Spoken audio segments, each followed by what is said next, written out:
What's up, friends, and welcome into Fantasy Pros. This is the Fantasy Football Podcast. Today, we've got wide receiver ranks for Week 3. I'm Chris Welsh, joined by Andrew Erickson and Pat Fitzmaurice, my rankers extraordinaire, as we're going to be going through the top 36 wide receivers on Fantasy Pros ECR. So you can go and do that. We're going to be kind of doing some battles of what our expert consensus ranks looks like, where both of these guys have their ranks, talking about some of the biggest decisions this week. Who are you guys starting? Oh my.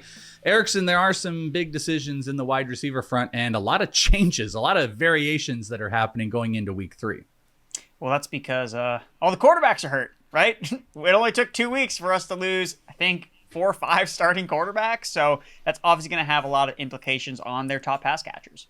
Fitzy, remember when we had like optimism for fantasy football? We're like, ooh, all our guys are going to do really good. This is going to be great. And then we have weeks where it's like Jake Browning versus Carson Wentz. Now that's where we're at. And it's only Week 3. Funny, Erickson and I were just talking about that game before this and reasons why we might want to bet on the Minnesota Vikings in that game. But yeah, it's crazy. I've got a super flex team where my starting quarterbacks were Jaden Daniels and Brock Purdy. So maybe I have 0 of those guys this week. I'm like chasing Tyrod Taylor on waivers. It's things are getting interesting already. And the interesting thing too, not getting into it, but like, when you're looking at wide receivers just led the way for waivers this week too. There were actually probably a couple really good ones you were able to jump into. I don't know if they're going to hit the top 36 here, but you guys got some running back questions. You guys have got some quarterback questions. Wide receiver, even though there's some variation, there's some deep plays, and there's some guys off of waivers you may have been able to hit this week, and maybe we'll touch on that. I wish we were talking about Troy Franklin. I want Troy Franklin to be a top 36 wide receiver. I just don't know if I'm quite there. Real quick, I-Minor or Franklin in waivers this week, Erickson? I-Manor for me. Fitzy?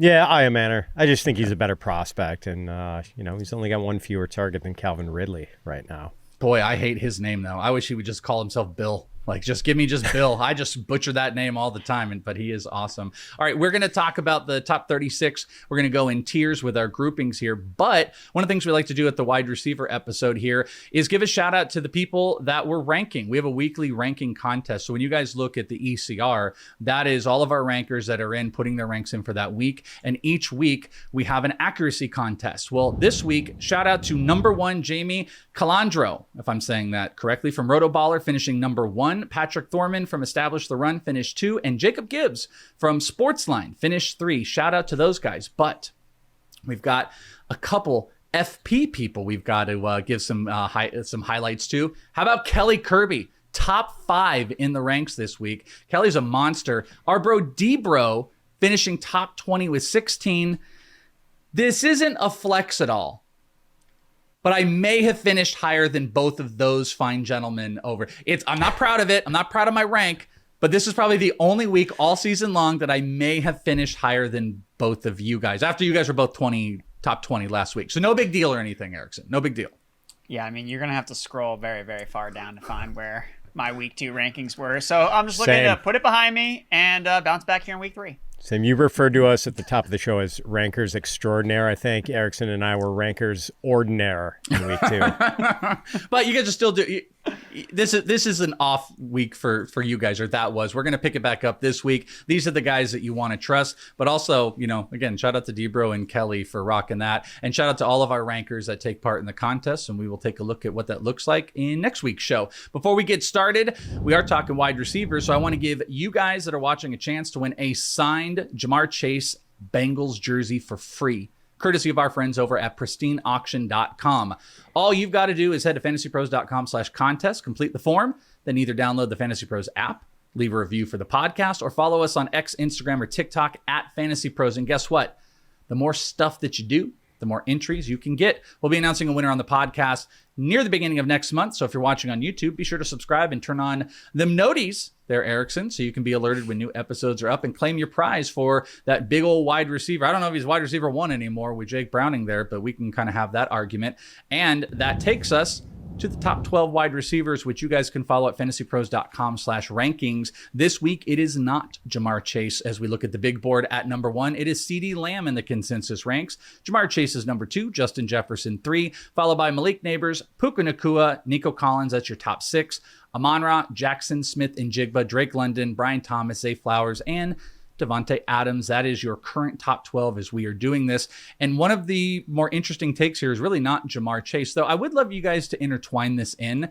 You guys picked out Justin Jefferson, who actually moved up one spot. He was wide receiver 4 in ECR yesterday. He's moved up to 3, and you guys both have him at 6. And the reason this is interesting is this is one of a handful of these wide receivers that have like questionable backup quarterbacks that are going to be behind them. Chase has one, and I kind of thought maybe he could fall a little bit further down, but you guys are really honing in on Justin Jefferson. So Fitzy, why don't you kick us off here? Not that he's not startable or anything like that, but like it looks like the confidence is a little bit lower this week in Jefferson with the backup quarterback.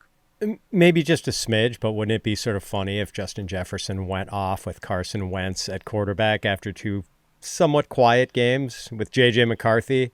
I mean, Jefferson's amazing. He is capable of having a big day with any quarterback who can throw a spiral. And I think Carson Wentz can still throw a spiral, but who knows? It's been 3 years since Wentz started a game that wasn't in the final week of the regular season. He was the Chiefs' starting quarterback last season in that 38-0 blowout loss to the Broncos in Week 18. He threw for 98 yards in that game, playing with backups. Can't judge him on that.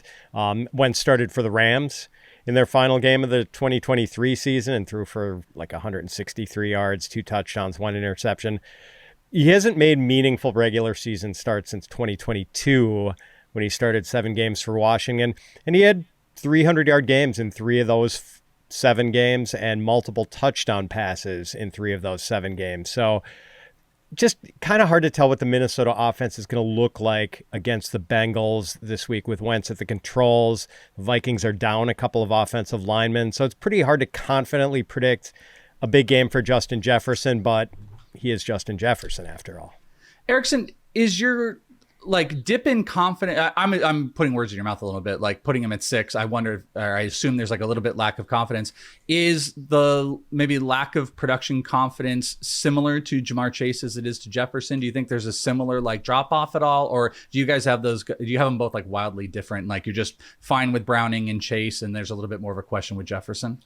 Well, I think that you should have more of a question just because we've never seen Carson Wentz play with Justin Jefferson. Anytime you're throwing a brand new wide receiver with a brand new quarterback, there's always going to be inherent risk involved because we've never seen these guys play together. At least there's a sample size of Jake Browning with Jamar Chase. And not even just last week. We saw it for a stretch of games at the end of 2023.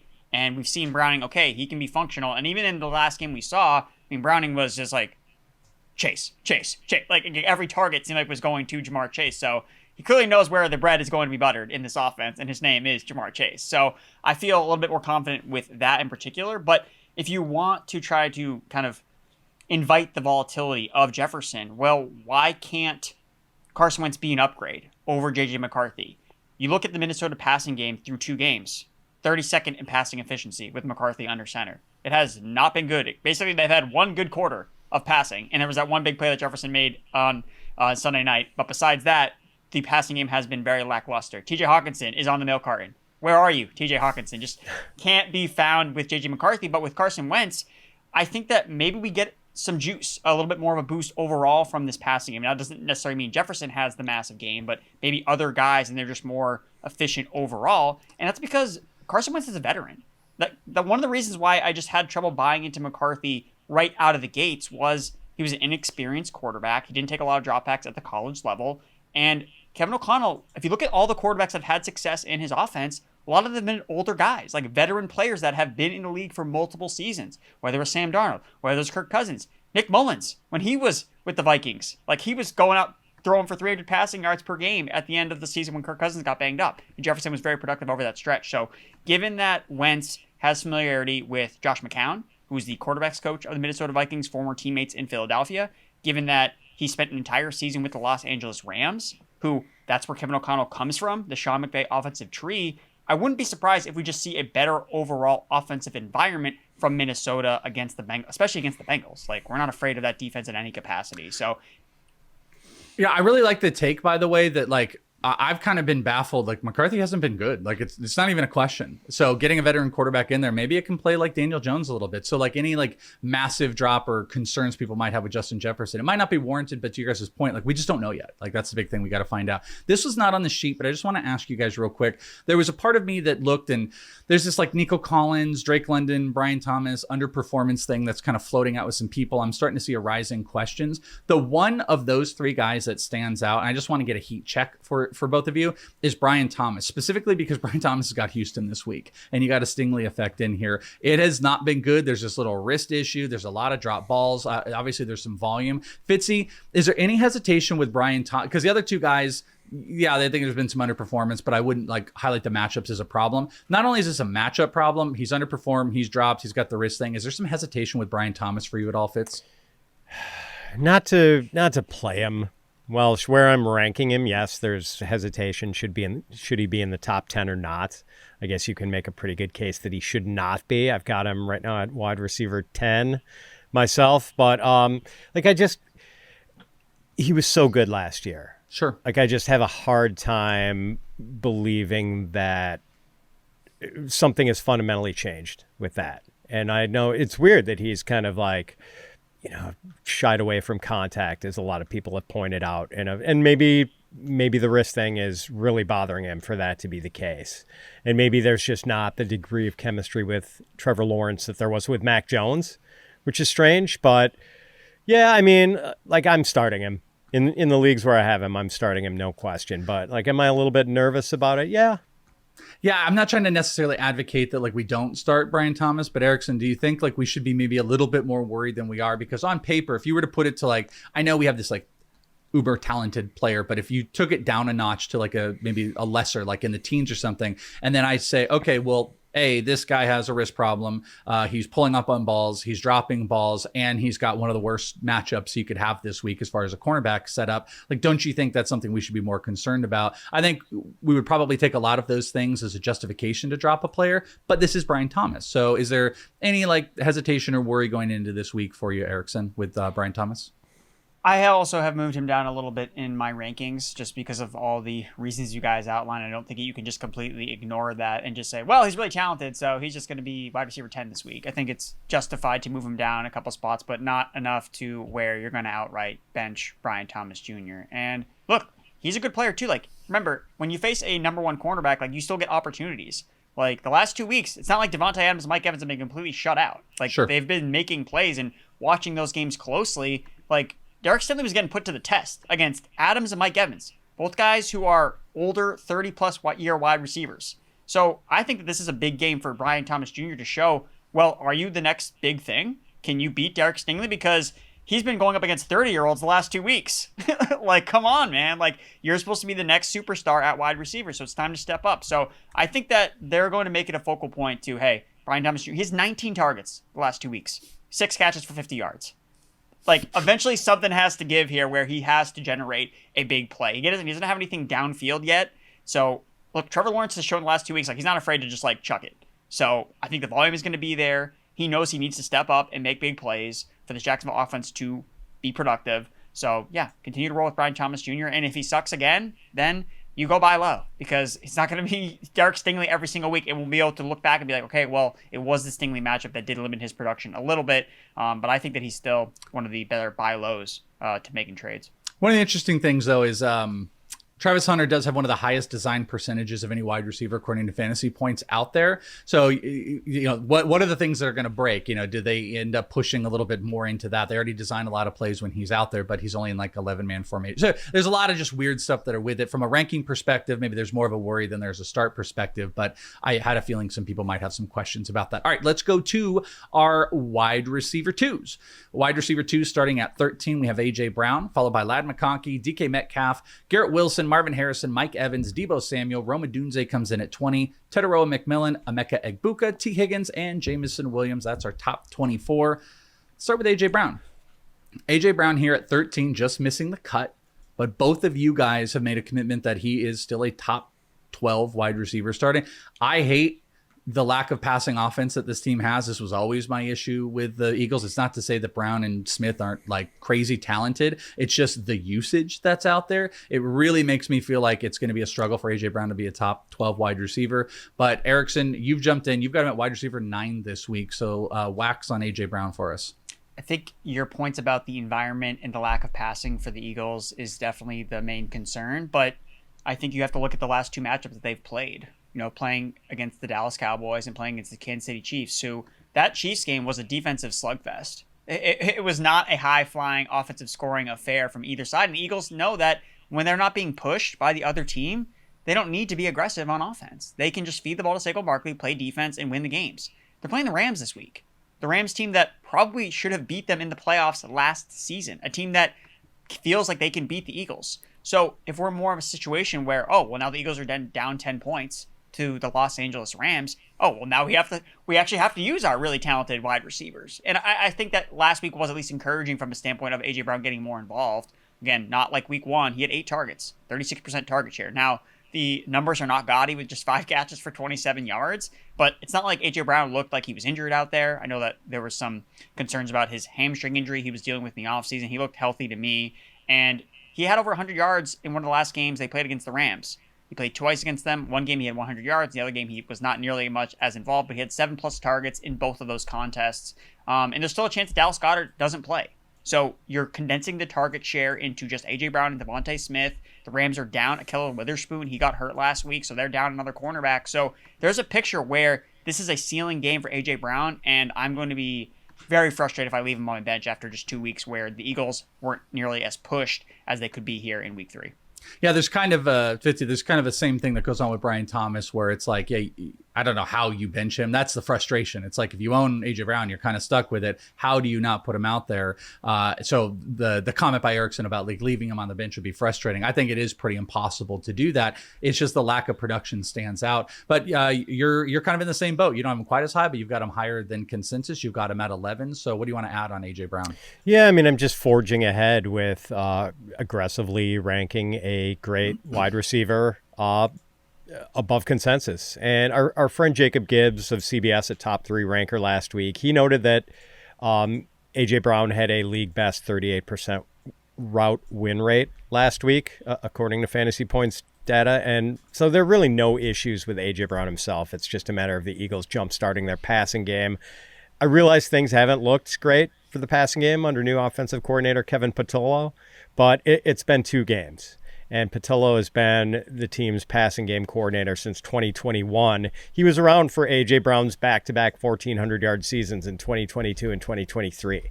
So I'm not saying I know the Eagles' passing game is going to be fine. Like, I'm kind of alarmed by the lack of play action so far and the lack of variety in A.J. Brown's routes. People pointed out that it's been just a lot of slants so far and not much else, but I'm not ready to pack it in and trade away AJ Brown. Yeah, it's a weird one for me, like, because at the end of the day, like, it's literally just usage. It's not like talent or anything like that. It's like if they want to do it, they could do it and he could ball out. It just doesn't seem like they want to do it, but that's also maybe, a strategy to early season when you don't necessarily have to. We got a big difference in your guys' ranks. Odunze, who comes in at wide receiver 20, little touchdown magnet. A lot of breakout potential in the draft season about how he could end up becoming potentially like the number 1 in this. And if I'm looking at this correctly, he is ranked higher than DJ Moore this week. But you guys are on opposite ends. So he's ECR wide receiver 20. Erickson, you have him higher. Fitz, you've got him lower. Let's start with the lower, Fitz. You've got him at 27 this week. So you've got him outside of a wide receiver 2. What's your take on Odunze? I mean, he's off to a really nice start. 13 catches, 165 yards, 3 touchdowns on 20 targets. And admittedly, Cowboys-Bears in Chicago this Sunday looks like it could be a really nice setup for Odunze and both of the passing games. Like, Dallas has its best cornerback, Deron Bland. He's going to be out. The Dallas pass defense we saw just get torched by Russell Wilson and the Giants. Cowboys-Bears has a Vegas total of 49.5 points. That's tied for the second highest total on the board this week, behind only Lions-Ravens. I guess my issue with ranking Odunze in the top 24 at receiver is that I cannot imagine the target split between Rome Odunze and DJ Moore continues to be so one-sided in Odunze's favor. Like, so far, Rome has 20 targets, DJ Moore just 11. And DJ Moore's been a terrific NFL receiver for a really long time. I have to think the target split balances out a little bit. I do still have Rome Odunze ranked ahead of DJ Moore, but only by 2 spots. Erickson, you are the high man. You're the high man on Rome Odunze. I'm kind of with you a little bit, like, because he stretches the field a bunch. They really like him in the red zone right now. Team's a little odd in the Bears, but what's your take on Rome Odunze? You've got him at wide receiver 17 for this week. I just think the spot for him is just set up so perfectly. And I agree with Fitz. I think I felt like that last week, where I was too afraid to rank him this high last week after he led the team in targets. But now it's been 2 weeks in a row where he has been the guy for Caleb Williams, and this is a brand new offense. And I don't think it's just a coincidence that, we have a new play caller with a new offensive coordinator, and Rome Odunze is now the guy. I mean, he's a top 10 pick in second-year receiver where we see guys break out all the time. And what has me confident about him this week, and just kind of like rest of season, honestly, is he's doing what he did last year in terms of just like gobbling up all the high-value opportunities. I mean, he was seeing a ton of air yards last year. He was seeing a ton of end zone targets last year. But the issue was he just wasn't catching the football. Like, he wasn't cashing in on the air yards. He wasn't converting his red zone targets into touchdowns. But now that regression is kicking in, and now he's converting on all those high-value opportunities. He had over 200 air yards last week.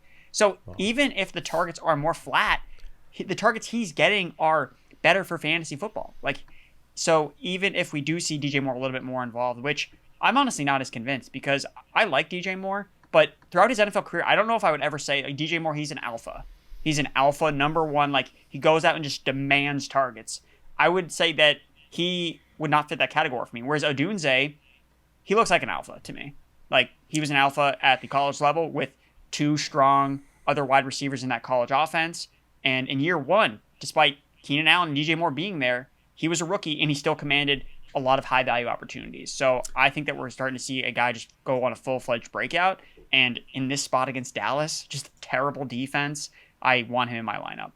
Interesting way you put that too. It kind of made me think of like someone like Deebo Samuel, where it's like DJ Moore reminds me of that. Like, it's not someone that commands, but it's someone you want to get the ball in his hands because they do stuff after, but they are not someone like a Jefferson or a Chase, where it's like, what are we doing? We're not getting the ball. So that's an interesting take. The final wide receiver we're going to talk about in this wide receiver 2 range also wants me to put a reminder in here of these ranks are going to change throughout the week. So, take it with a grain of salt when how we're talking about some of these ranks as these guys can move. I mean, we got a running back we're going to do the running back show that moved like 6 spots in one day. Some of these can change. And the reason I'm giving you this little caveat here is you guys have another big difference here on T. Higgins. So this obviously is going to be like quarterback centric in here that has some effect on it. He's ECR wide receiver 23. Fitz, you got him at 24. You're right in line. Erickson, you are way down. You've got him at wide receiver 35. This is one of those that I kind of think it could like drop. Like, I was about to say, like, there's guys that can creep up and there's guys that can drop. This might be one that continuously kind of falls down as people fall out of love with this Bengals situation. Erickson, is that the situation that you're in here? You kind of talked up the connection with Chase and Browning, but when you look at T. Higgins, are you just fearful that there's not going to be enough to go around with Browning at quarterback for him? Yeah, that's kind of how I feel. Just looking back at what Browning did with T. Higgins during that stretch in 2023, there were 4 games that they played together when Browning and Jamar Chase were both in the lineup. And T. Higgins had 1 game with 20 fantasy points, and then he had 3 with less than 8.5 fantasy points. So I think that he's going to be extremely boom or bust. Even in last week's appearance from Jake Browning, T. Higgins had 5 targets from Browning. He caught 1 of them, and it just happened to be the touchdown. So if he doesn't do that again, like, that concerns me about that. He could just bottom out. We've seen this before with Higgins being very boom or bust. Last year, he was a red zone monster, and that's why he was so great in terms of points per game. But what happens when you have a lesser quarterback under center? You have less red zone opportunities. So whereas Chase, I just think he's going to gobble up all the volume, and I think that he's going to be fine. I think Higgins is the one that gets hit the most because of that red zone efficiency. If he's not scoring touchdowns, then what is he doing in your lineup? I think he's going to be hurting you more often than helping you. So for me, it's boom or bust, and then you also have the factor of Brian Flores defense. They're number 1 in terms of passing efficiency on defense this season. Like, this is no easy task for any quarterback facing the Vikings defense when they're trying to throw the football. So for me, that's why Higgins is not someone that I'm gravitating towards. Again, through 2 games, Higgins is wide receiver 49 in expected fantasy points per game. It's not like he's seeing like this massive target share. It's like, you need to start T. Higgins. Like, he's been so good. The peripherals are all there. They're really not all there. Like, if he doesn't score last week, he would have bombed. So I'm just trying to get ahead of it. I really like your red zone take on it. I think that's that's very compelling.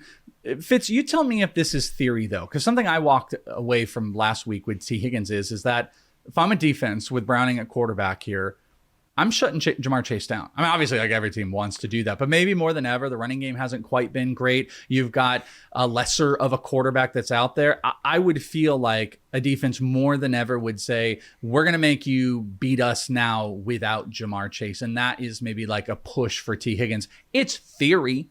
That's all that it is here. Erickson makes some really compelling points of maybe why it just doesn't matter in general. But what's your take on him? You got him at wide receiver 24, so you got him out as wide receiver 2. Yeah, I mean, that's the thing. The good thing about having T. Higgins for the Bengals is that we just have not seen defenses really do that with Jamar Chase, like concentrate on, rolling safety help his way on every snap or doubling him just because T. Higgins can burn them too. So, yeah, I mean, maybe I am second guessing this ranking a little bit, and I might move him down. Probably not as far down as Erickson has him, where he's like back end wide receiver 3 territory, but I am worried this is not an easy matchup for the Bengals in Minnesota, especially after the Vikings played such a bad game against the Falcons on Sunday night. And it's like, I can't see them playing 2 bad games in a row at US Bank Stadium. But I do think Higgins is going to be involved, and Erickson made reference to the stint that Jake Browning had as the starter at the end of the 2023 season.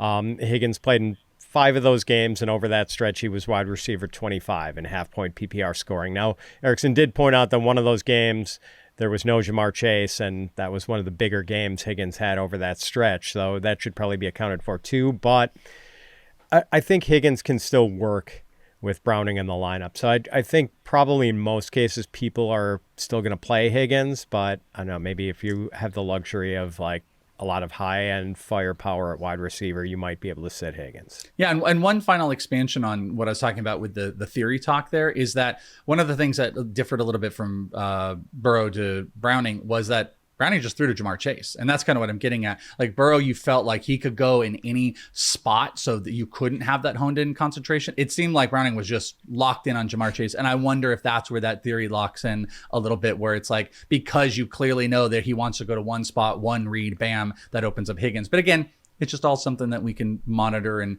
unfortunately, if he goes off, it might be on your bench this week. We're going to talk about wide receiver 3s here in just a second. But as we have told you, we are extremely excited that Hard Rock Bet is a presenting sponsor right here on Fantasy Pros. Everybody knows and loves the Hard Rock hotels and casinos. And now you can use the top-rated Hard Rock Bet Sportsbook to place your bets all NFL season and beyond. Hard Rock Bet is the only legal sportsbook in the state of Florida. It's available in my hometown, Arizona, Ohio, New Jersey, Indiana, Tennessee, Virginia, Illinois, Colorado, and more states are launching all the time. You can also play on Hard Rock Bet's online casino if you are in New Jersey. So as we gear up for NFL season, sign up for Hard Rock Bet and make a $5 bet, and you'll get $150 in bonus bets if you win. Head over to Hard Rock Bet, sign up, and make your first deposit today. Wide receiver 3s, gentlemen. Starting at 25, we've got Tyreek Hill. He's back in action. Cortland Sutton, George Pickens, Terry McLaurin, Devontae Smith, Jacoby Myers. Coming in at 31 is DJ Moore, Ricky Pearsall, Calvin Ridley, Marquise Brown, Jawan Jennings, and Keon Coleman. Let's start with George Pickens. George Pickens, ECR 25, or actually 27. I missed that. He has moved down a little bit, and that's kind of what I'm talking about in 24-hour span. These guys can move. Boy, was I saved by overtime with my bets. Erickson knows. My bets on George Pickens this week were saved in overtime, and it's a little bit frustrating sometimes seeing the usage, but you guys are in. You guys both have them high. 22 for Fitz, 24 for Erickson. Fitzy, why don't you kick it off here? You guys are, getting into a range of being quite a bit higher than consensus right now. So do you think the targets are going to continue to go up and some big plays are going to happen? I do, just because I like the offensive environment in this game, Welsh. The Bears' best cornerback, Jalen Johnson, just re-aggravated a groin injury that caused him to miss week 1. Now he's out indefinitely. Slot corner Kyler Gordon has been out with a hamstring injury. The Bears' defense is just kind of a mess. They're not getting much pressure on the quarterback. Dak Prescott, CeeDee Lamb, George Pickens, they could really eat this week. And we saw the usage perk up for Pickens. He had that quiet game in week 1. 3 for 30 on 4 targets. But last week, 5 catches, 68 yards, and a touchdown on 9 targets in that shootout win over the Giants. And the Bears just gave up 334 passing yards and 5 touchdown passes and 52 points to Jared Goff and the Lions. I think Dallas is going to move the ball through the air this week. Erickson, is it Pickens week? Is it Pickens season? Are we going to just get that big explosive freaking game that we've been waiting for him this week? I think you have to take the chance and hope that it is that week for him, because the matchup is there, as Fitz kind of outlined just how banged up and how bad this Bears defense has been. I mean, every time I was watching the games on Sunday, it turned to a highlight, and it was just another Jared Goff kill shot to Jameson Williams downfield against the Chicago Bears. They were just like not stopping, just trying to attack this defense downfield. So the Cowboys are going to see that on tape and be like, yeah, like let's take advantage of it. Let's have some of these kill shots here with George Pickens. I do want to add one note, though, with Pickens in terms of how his usage really ramped up in the second half and kind of into overtime against the Giants. So Kevontae Turpin got hurt in this game and suffered a neck injury, and he was seen in a neck brace after the game. And really after he got knocked out is when we actually started to see Pickens get more involved in the game. So you don't really think that Turpin would affect George Pickens' target share, but Turpin is a guy that the offensive coordinator or the head coach likes to get involved. He has scheme touches, and every time he gets a touch, it's another opportunity. It's not going to a player like George Pickens. So I might dock him a couple spots if I find out that Turpin is going to be playing in this game. But I think just from like a process standpoint, I mean, if the Dallas Cowboys score 40 points, like you're going to start George Pickens. And it's possible that one of the Dallas receivers or running backs like just doesn't eat. But I think that you have to just trust the play here and just hope that, Pickens finds the end zone or catches a long ball, because all of those circumstantial things are there for him. Let's move over to a wide receiver that I feel like everybody is just kind of like, what do we do? Like at the end of the day, what do we do with Calvin Ridley? Calvin Ridley is ECR 33 this week. You guys have got him in like the general spot. Erickson, you're right on consensus. Fitz, you're a little bit lower.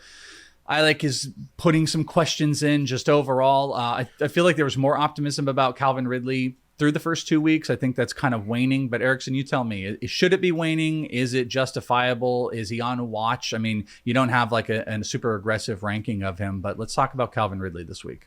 Yes, let's talk about Calvin Ridley, who I'm now having more second thoughts about how good Calvin Ridley actually is.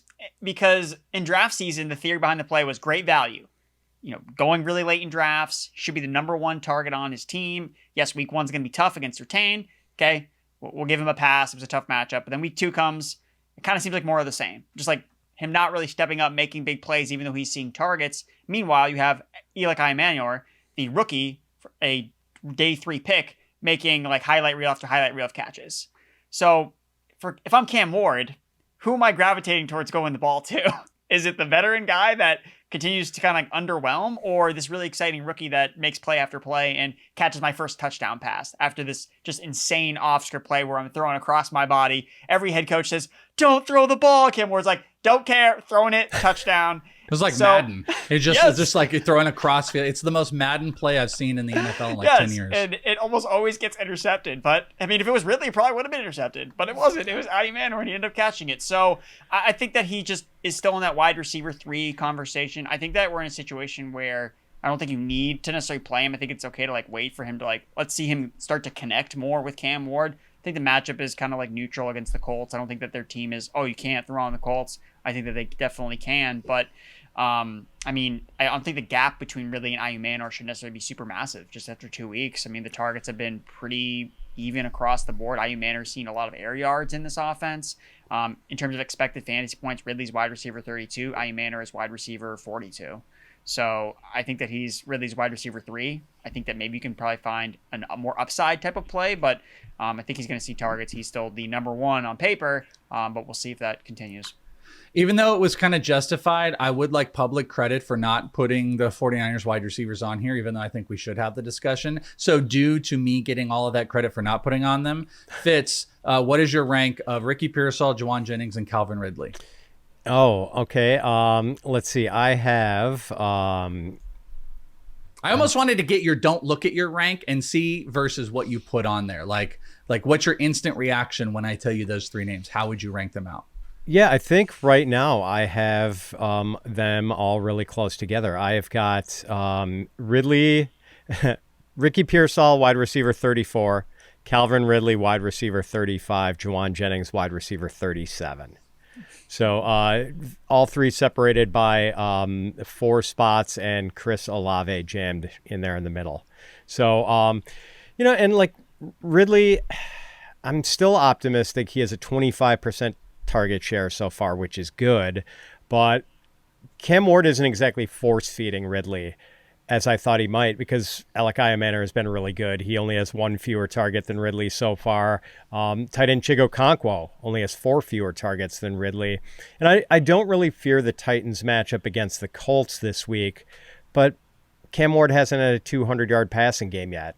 He hasn't thrown multiple touchdown passes in a game yet. Like, until Ward gets going a little more, I think Ridley is more of a borderline start than a confident start. Also, Erickson, I want you to get ready to ring the bell, because week 3 is Juwan Jennings' season. I'm officially announcing that it is officially Juwan Jennings week. Erickson knows, as the soothsayer does, it is Juwan Jennings should be the number 1 ranked above those 3 players. Just throwing it out there. That's all I need to hear. No context. I didn't need any details or any breakdown. I'm just telling you, it's officially Juwan Jennings' season. He was productive last week. Had a couple big plays. That's all I need. Targets are there. He's making plays after the catch. I'm just saying, get ready. Mac Jones loves him. All right. The final thing to end us out here, wide receiver that is not in the top 36 that you guys think should be someone we should be talking about. Fitzy, why don't you kick it off?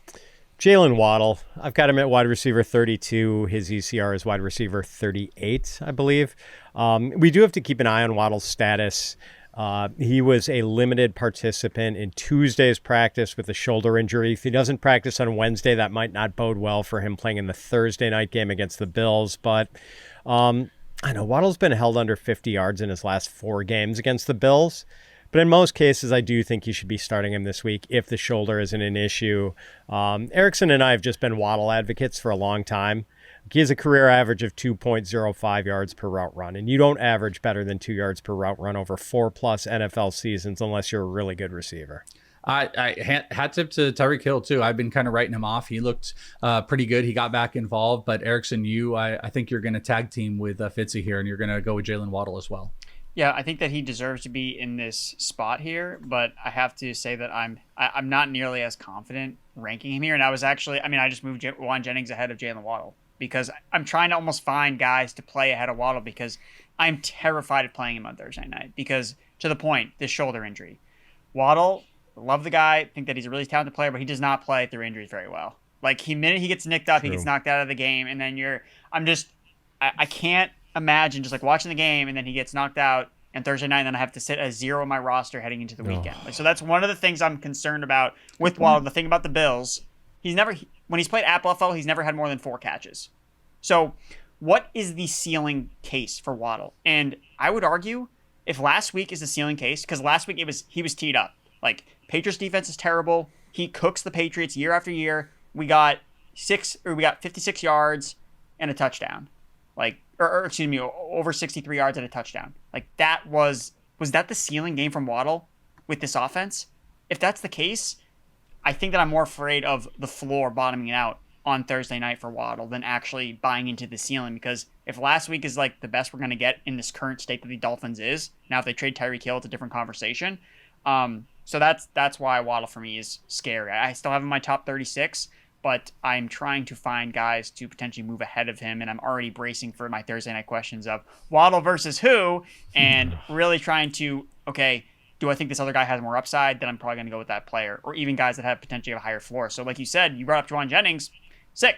I'm going to play Juwan Jennings over Jaylen Waddle. So I don't know, Fitz, if I've voiced any of your concerns as well, because again, like, we both like Waddle a lot, but I don't know, the optics of this matchup going to Buffalo, Dolphins dumpster fires, Mike McDaniel going to make it through halftime before getting fired. It just, a lot of things could go bad, and like that's where I get concerned with Waddle.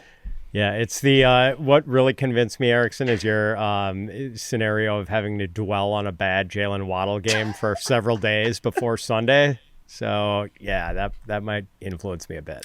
Well, you guys can check out all the ranks. We went through 36 and a little bit beyond. You can check the ranks out at fantasypros.com/rankings. ECR is going to change throughout the week, all the way up into Sunday. If you want to see what the expert consensus are saying, you can also click on a player and you can see where these guys have them. You can individually, you can sort of, there's a bunch of million awesome things you can do with the ranks, but just go and check them out. fantasypros.com/rankings for all your wide receivers. And don't forget, if maybe we didn't discuss a player that would have answered a question for you, we've got a start and sit live stream on our YouTube channel where you can come and ask those questions Thursday, 3 p.m. Eastern, and we do it every Thursday at 3 p.m. Eastern. So those on the podcast, go to youtube.com/fantasypros, subscribe, click to be notified, and then you can ask your question with the hundreds and thousands of other people that are coming hanging out there.